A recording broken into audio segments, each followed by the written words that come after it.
मांग संख्या 30 जनजाति क्षेत्रीय विकास, मांग संख्या 32 महिला बाल विकास पर मुझे बोलने का अवसर दिया, इसके लिए आभार व्यक्त करता हूं। अभी माननीय सदस्य हमारे,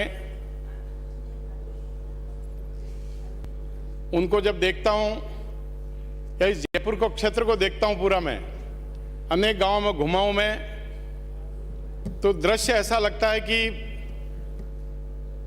हमारे क्षेत्र में कुल राजस्थान में 24 जनजाति की सीटें हैं और उसमें से 16 सीटें लगभग, और सिरोही की और इधर कोटा की जोड़ दे तो और बढ़ जाती है, पर 16 सीटें तो हमारी बिल्कुल उदयपुर के पास में ही है। वहां की स्थिति और यहां की स्थिति, 60 लाख पॉपुलेशन लगभग उदयपुर डिवीजन में जनजाति की। मैं इसलिए निवेदन करता हूं, शिक्षा का प्रचार, शिक्षा का प्रसार। जयपुर जिलों को देखता हूं, इधर के जिलों को देखता हूं, तो जब लगता है कि यहाँ शिक्षा का प्रचार बहुत पहले से स्कूल खुल गए, इसलिए आज ये ऐसे डीजी और ऐसे लेवल पर ये लोग पहुंचे हैं। हमारे यहाँ पर क्या स्थिति बनी है, ये जनजाति डिपार्टमेंट 1977 में बना, 75 में बना, 77 में नंदलाल जी मंत्री बने, और 77 मंत्री बनने के बाद लगभग मुझे लगता है कि 45 साल के आसपास हो गए जनजाति विभाग को। माननीय मंत्री महोदय, मैं आपसे निवेदन करना चाहता हूं, हमारा मेवाड़ क्षेत्र जनजाति का क्षेत्र है पूरा ही।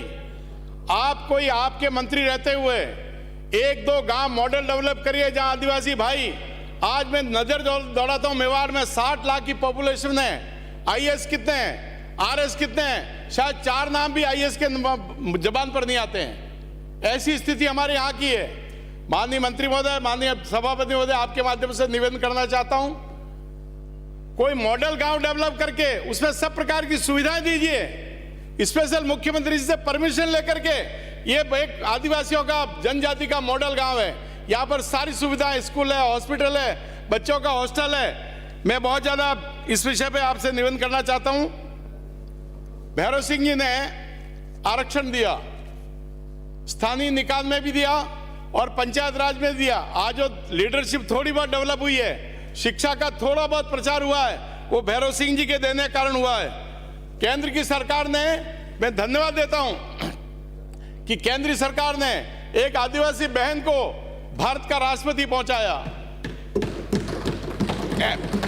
एक मैसेज दिया केंद्र की सरकार ने, हमारा आदिवासी भाई कमजोर नहीं है। यानी जनजाति विभाग ने, केंद्र ने कोशिश की, देश में 370 एकलव्य विद्यालय बनाए, 370 एकलव्य, पर दुर्भाग्य क्या देखिए आप माननीय सभापति महोदय,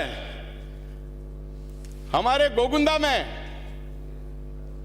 एकलव्य विद्यालय 1 साल पहले 10 लाख के बिस्तर भेजे, अभी बिस्तर बंद पड़े, मांगे नहीं, आवश्यकता नहीं थी, खोले ही नहीं बिस्तरों को। ऐसे सारे एकलव्य विद्यालय में 10 लाख के बिस्तर पड़े, वहां पर कोई धनी दोरी नहीं है। किसने किया है, कहां से आया पैसा?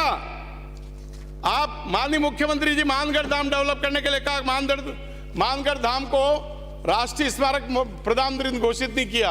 अरे 50 साल से आप भी राज कर रहे हो, 1500 आदिवासी भाई जिनको गोलियों से भून दिया गोविंद गुरु के नेतृत्व में, और 1500 आदिवासी भाई कभी इतिहास में नाम ही नहीं था।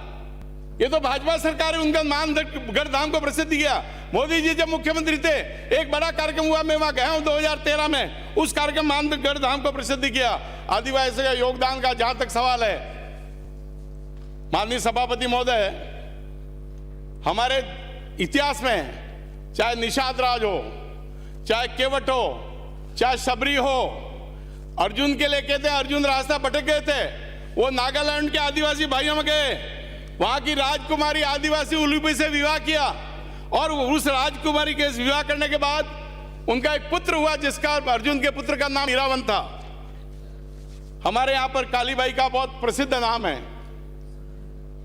रास्तापाल की छोटी सी बच्ची, एक अध्यापक को अंग्रेज ले जा रहे थे, संगा भाई को घसीट के ले जा रहे थे गाड़ी के, उसको घसीट के ले जा रहे थे, कालीबाई छोटी बच्ची ने और एक रस्सी काटी कि इसको घसीट के ले जा रहे हैं, उसको बलिदान होना पड़ा। ये सब योजनाएं भारतीय जनता पार्टी की सरकार जब आई तब कालीबाई का नाम भी प्रसिद्ध हुआ, संगा भाई का नाम भी प्रसिद्ध हुआ। मेरा निवेदन है, बिरसा मुंडा, हमारे बिरसा मुंडा 19 वर्ष की उम्र में अंग्रेजों से संघर्ष कर रहे थे। और बिरसा मुंडा का इतिहास में कहीं नाम नहीं था। केंद्र सरकार आई, केंद्र सरकार ने ये मान लो नरेंद्र मोदी जी की सरकार है, नरेंद्र मोदी जी ने 17 नवंबर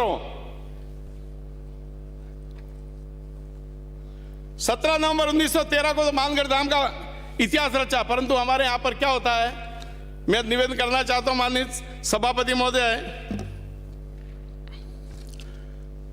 बिरसा मुंडा के जन्म का आदिवासी गौरव दिवस ये केंद्र सरकार ने घोषणा की। ऐसी अनेक योजनाएं केंद्र सरकार की है। आज देश में देखिए, एक छोटा सा निवेदन करता हूं, केंद्र सरकार ने जनजाति क्षेत्र में, भारत सरकार ने 27 जनजातीय अनुसंधान संस्थान केंद्र सरकार ने खोले हैं। हमारे पर बहुत गुंजाइश है पर्यटन की। आज वेणेश्वर धाम का, यानी ये मंत्री जी बैठे हैं हमारे कैबिनेट मंत्री महेंद्र मालवीय जी, गले में ढोल डाल के और वहां उस वेणेश्वर धाम में और एक गीत भजन गाते हैं। ये हमारे लिए आदर्श नहीं है क्या उस क्षेत्र के लिए? परंतु होता क्या है,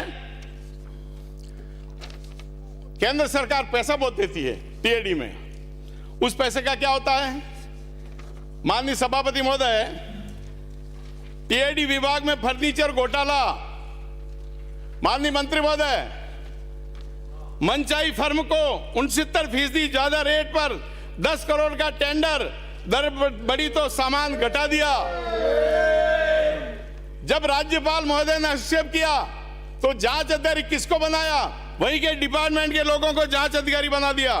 ये दुर्भाग्य है इस देश का और जनजाति समाज का कि गरीबों के नाम पे आज माइंसें चल रही है। आपको आश्चर्य होगा, आदिवासी भाई को पता नहीं होगा कि मेरे नाम से माइंस है। वो तो नरेगा में काम करता है, उसके नाम से माइंसें ले रखी है, उसके नाम से खाते खुलवा रखे हैं, उसके नाम से करोड़ों का लेन देन हो रहा है। ये बिजोलिया का गरीबों के नाम से जमीन है, खानों का खेल, कई गरीब आदिवासी गायब। ये स्थिति यहाँ के सरकार ने बना रखी है। माननीय सभापति महोदय, छोटे से दो तीन उदाहरण देता हूं। एक उदयपुर में जनजाति में राजस्थान में एक सज्जन काम करते हैं, लियाकत हुसैन। वो रिटायरमेंट हो गया। रिटायरमेंट के बाद उनको 22,000 रुपए महीने में रखा। फिर वो 65 साल के हो गए, अभी उनको 50,000 रुपए महीना फिर नियुक्ति दे दिए। कोई वित्त विभाग की स्वीकृति नहीं है। ये खेल जनजाति विभाग में माननीय सभापति महोदय चल रहा है। एक और बड़ा घोटाला, केंद्र सरकार की वन धन योजना, उसमें केवल आदिवासियों के लिए खर्चा हो सकता है। अनेक ऐसी संस्थाओं को 5-5 करोड़ रुपए, 1-1 करोड़ रुपए बिना रजिस्टर्ड संस्था को उनको पैसा बांट दिया जैसे बंदर बांट हो रही हो। ये केंद्र सरकार की योजना है। माननीय सभापति महोदय, आपने राज्य सरकार ने योजना निकाली 9 सितंबर 21 को, जन सहभागिता योजना, 100 करोड़ रुपए पास किए। उसके लिए मैंने 27 प्रस्ताव दिए। 27 में से केवल 5 प्रस्ताव, यानी 150 करोड़ रुपए केवल बांसवाड़ा विधानसभा में, सोलर की योजना केवल बांसवाड़ा में।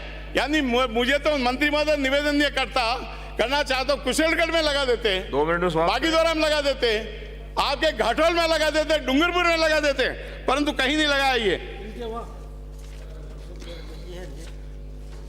माननीय सभापति महोदय, 19-20 के बजट में घोषणा थी, सागवाड़ा उदयपुर में जनजाति छात्रों के लिए कोचिंग सेंटर होंगे। जयपुर में 10 करोड़ की लागत से कैरियर काउंसिल सेंटर की घोषणा होगी। क्या प्रगति है मुझे अवगत कराया माननीय मंत्री महोदय। 21-22 के बजट में अजा पिछड़ा वर्ग अल्पसंख्यक वर्ग के लिए 100 करोड़ के विकास कोष की घोषणा। काम कुछ नहीं, धरातल कुछ नहीं। अभी भी आपके बजट में घोषणा की है। मुझे बहुत आश्चर्य है। माननीय सभापति महोदय, मैं निवेदन करना चाहता हूं, 5 बजट में 721 पेज लिखे हुए हैं, 721 पेज रंगे हुए हैं, जिसमें से 1279 पॉइंट है। और जनजाति एसटी एससी के लिए आपको आश्चर्य होगा, मुश्किल से 16-17 पॉइंट है। अभी आपने घोषणा की 500 करोड़ रुपए एसटी एससी के लिए केवल घोषणा कर दी, उनके लिए कोष स्थापित किया जाएगा। धरती पर कुछ भी नहीं है, धरती पर कुछ भी नहीं है। माननीय सभापति महोदय, मेरे विधानसभा क्षेत्र में आश्चर्य, मेरे पास एक कागज पड़ा है, इसमें प्रशासनिक स्वीकृति 0 और वित्तीय स्वीकृति दे दी है। ये कागज है मेरे पास आपके डिपार्टमेंट का ही, यानी पहले प्रशासनिक स्वीकृति और उसके बाद वित्तीय, परंतु प्रशासनिक स्वीकृति में लिखा हुआ मामूली 0 और वित्तीय स्वीकृति होगी। तो मेरी आपसे मांग है माननीय सभापति महोदय, आपके माध्यम से, हमारे क्षेत्र में बहुत आदिवासी जो भाई है, वो हमारी संस्कृति, आदिवासियों की संस्कृति, उनकी शादी ब्याह देखिए, उनके रहन सहन देखिए, उनके पूजा पाठ देखिए, ऐसा लगता है हमारे भी वहां उनकी गौरी के नृत्य देखिए। अनेक संभावना आदिवासी क्षेत्र में हमारी संस्कृति को विकसित करने की है, परंतु सरकार की इच्छा शक्ति नहीं है, और इच्छा शक्ति नहीं होने के कारण आज आदिवासी, मेवाड़ का आदिवासी यूं का पिछड़ा हुआ है। मेरी आपसे प्रार्थना है, एक मॉडल बना के उनको बनाया जाए। बहुत बहुत धन्यवाद।